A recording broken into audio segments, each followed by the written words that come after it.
the President of U.S. Action, William McNary.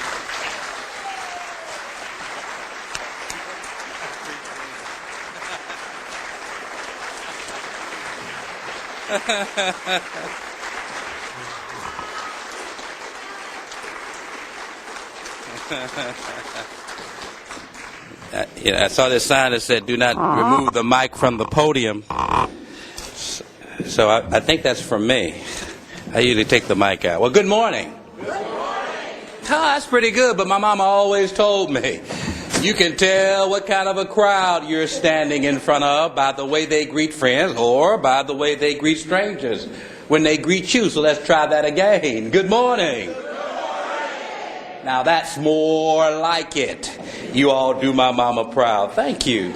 Thank you, Richard, for that kind, thoughtful, and challenging introduction. At Citizen Action of New York, we say there are three kinds of people. There are people that make things happen, there are people that watch things happen, and then there are people that don't know what's happening. I can't think of any place in the world I would rather be on a Sunday morning than right here in Binghamton, New York, in a room full of aggressive progressives. People who are not just content to spectate or speculate or pontificate about life, but people who are active participants in the movement for social justice and social change. I truly believe, because you all have gathered here this weekend, that our country will be stronger, our country will be more secure, and our nation's citizens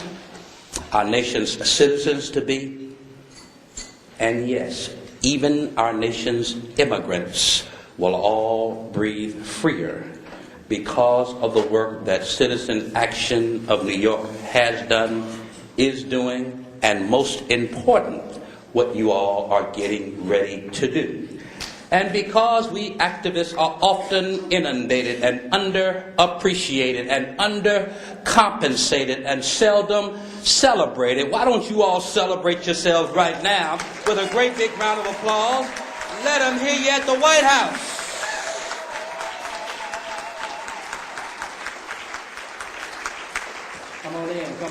Come on in, have a seat.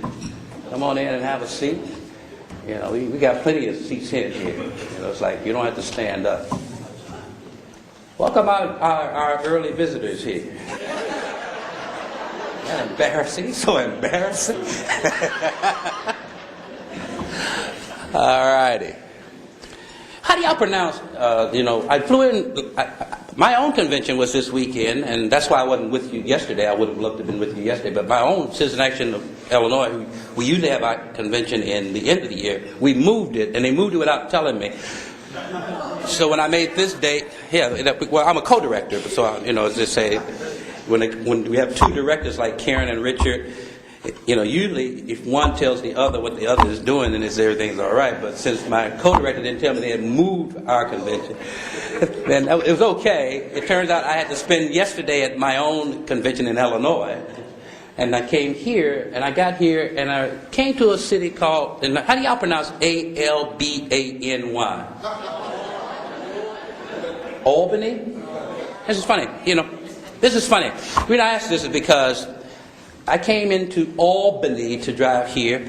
I live on the street in Chicago, Albany, and we pronounce it Albany. I live at 1647 Albany. And you know what? They got a Albany in Georgia.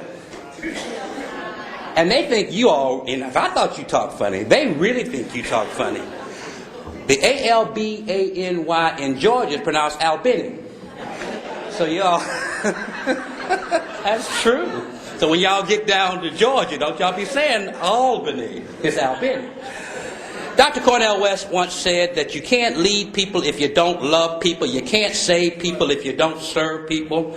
So for the depths of the love that they have for their people and the quality of their service, would y'all please give Citizen Action of New York leaders Karen Sharp and Richard Kirsch and Ellen Kennedy and Maurice Garner and David Spencer and Chris and Barbara and Mark and Marty. A great big round of applause.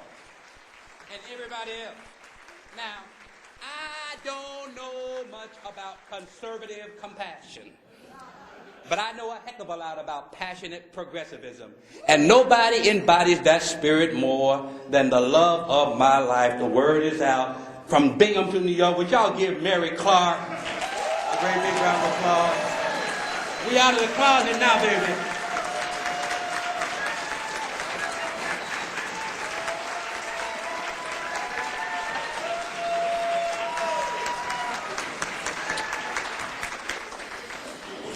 To all of the speakers and trainers and panelists and presenters who preceded me, let me thank you for challenging our heads with good information, challenging our hearts with good inspiration, and challenging our feet with good instruction. Having me speak at a conference like this is never a 50-50 proposition. I guarantee you I always receive more wisdom and inspiration than I can give. So with that disclaimer, let me tell you, like Britney Spears told her first two husbands, I won't keep you long.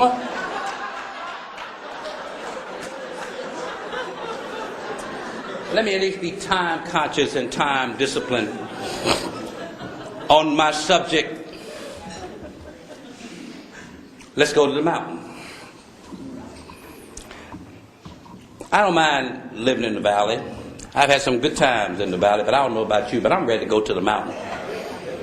I'm ready to have a mountaintop experience.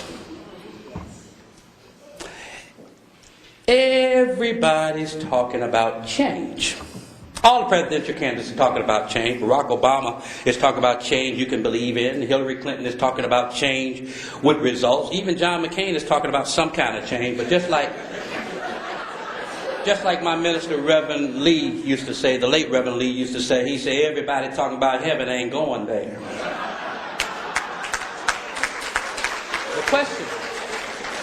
The question becomes, what kind of change are we going to get? Are we going to get real change? Are we going to get short change? Or are we going to get chunk change? I've had all three, and I know the difference. But people in this country are hungry for change. We are at a critical time in our nation's history when we can turn our country, indeed our world, around. We have an historic opportunity in our grasp to shape the future. The 2008 elections will be an important mile marker on our journey for profound progressive social change. But the 2008 elections is not our destination. The battle for the presidency and the Congress is the urgency by which things will get done. But electing a president is not enough, and electing a Congress is not enough. We must strive and continue to build a movement based upon progressive ideals. For history will not be made by heroes or sheroes or saviors or smart people. History will only be made when ordinary people get in motion, natural men and natural women. So right now, today, I need you to put a little extra in your ordinary and a little super in your natural for the next 10 years. Coming forward will be the most critical time for progressive movement. Not only do we have the opportunity to redefine politics over the next 10 years, we have the opportunity to reshape history in our lifetime. Richard, I never believed that I would see a time like I saw in the 60s. But now, what's going on right now, if you weren't around in the 60s, reminds me of that time. There is an opening where people don't just want little change. They want bold, big, progressive change. And God knows. But if we are going to get that kind of change, we as progressives, as organizers, we need to be not timid or tepid, but we need to be real tough and tenacious. We can't be weak and whining, but we have to be willing and winning. Aggressive progressives, in it to win it. We must have the moral courage to stand on the front side of history and shape it. And we must have the confidence to believe that we can win. The most pitiful sight I have ever seen in all of my life is an army of progressives, all suited up for battle with no expectation of winning. But if we are to change the course of this nation, this can't just be that we're to the left of America and we are righter and we are smarter and we are better and we are purer than everybody else. we have to see ourselves in the center of people's lives, because that's where we are. That's where we live. It's not us. It's our politics that is off center. And so we must change the nature of our political experience. We must instill in people their will to fight for justice. And while it's important, very important, that we speak to and meet people's immediate needs, we must also change the status quo and give people the skills they need to change their lives. We must instill in people the will to force change, not begging for mercy, but demanding justice. Now, one of the most celebrated and famous and best speeches in America is a speech that was given by the late Dr. Martin Luther King at the March on Washington in 1963. People so identified Dr. King with the "I Have a Dream" speech that some see him merely as some casual, inspirational dreamer. And you know, that becomes real easy to understand if you're younger than 40. Everybody in this room who's younger than 40, stand. Let's see what we got. Younger than 40.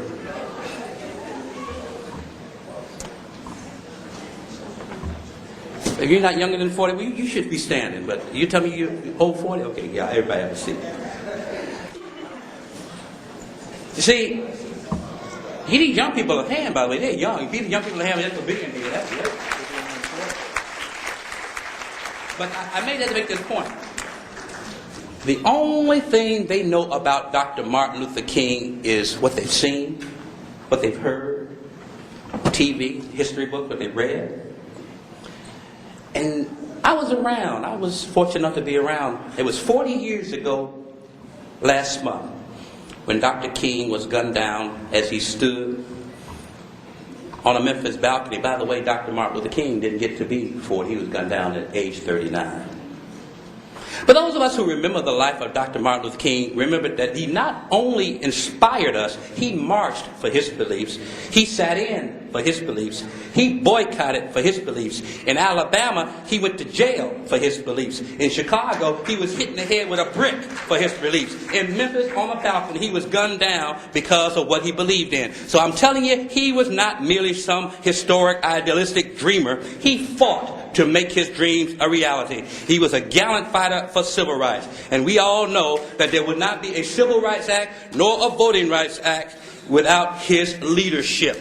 Now, I'm going to just tell you, the very last fight that the late Dr. Martin Luther King fought was the fight to unionize garbage workers in Memphis. They had jobs. They just didn't have dignity. And that's why I want to stop here and just say a special word about the labor union movement.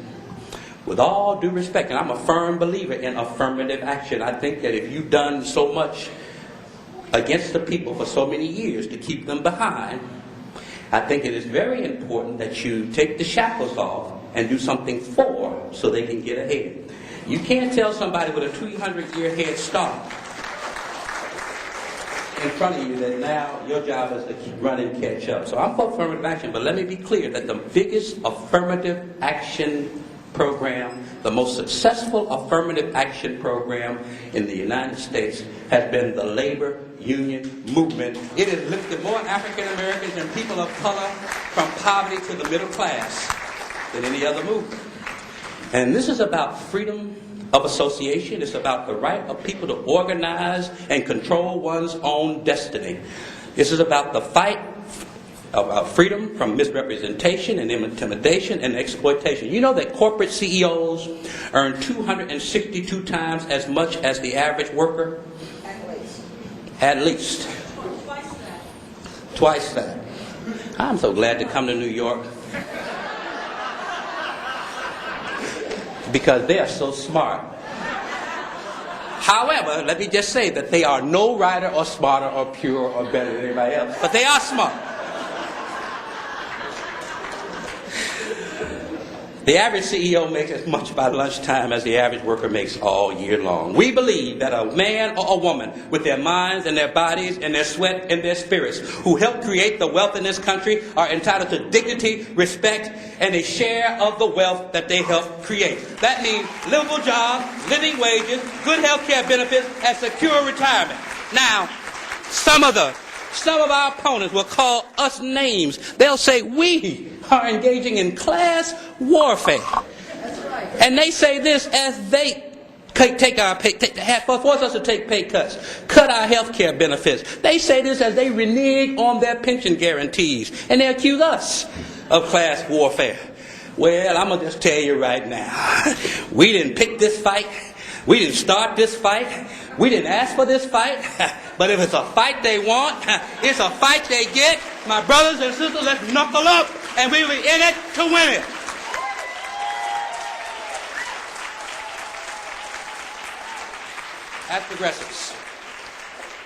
As progressives, we should look to the values of the late Senator Paul Wellstone. He believed that every human being has equal worth, that every human being has a right to live a meaningful and fulfilling life, but he also believed that beyond our own individual concerns, that there's a common good that prioritizes our communities and our mutual well-being. And he believed that government should be used as an instrument for that common good, to promote our general welfare and to secure the blessings of freedom, not just for ourselves, but for our children, and our children's children, and our children's children's children's,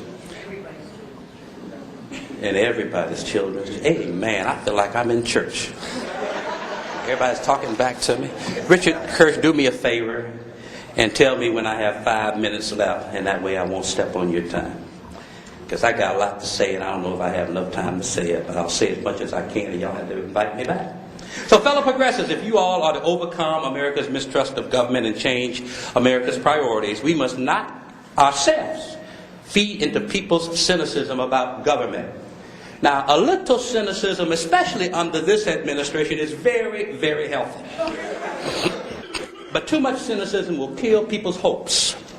If conservatives hate government in theory and liberals or progressives hate it in practice, we're never going to want anybody to ever want to pay taxes. The reason that people don't like government is that they don't see it helping them or their neighbors. Because it's surely not about the money that we give government. This war in Iraq is not only unjust, not only immoral, it is the worst investment this country has ever made. Not only has it cost us lives, not only has it cost us money, not only has it cost us our moral standing in the world, it haven't even made us safe. And we have spent $510 billion with a B on the war in Iraq. That's $4,861 per household. That's $1,721 per person. That's $341 million a day.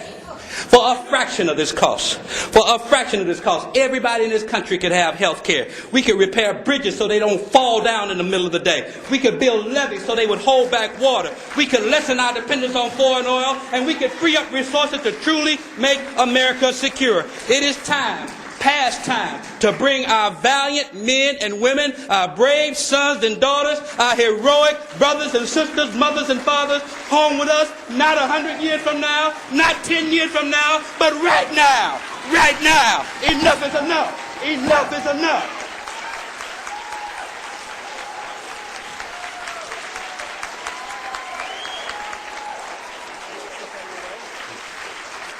You can take the mic up. There's just a book they didn't want to read. You want to move the microphone. It's just this book they want to move. And speaking of honoring our troops, man, it's getting old here, so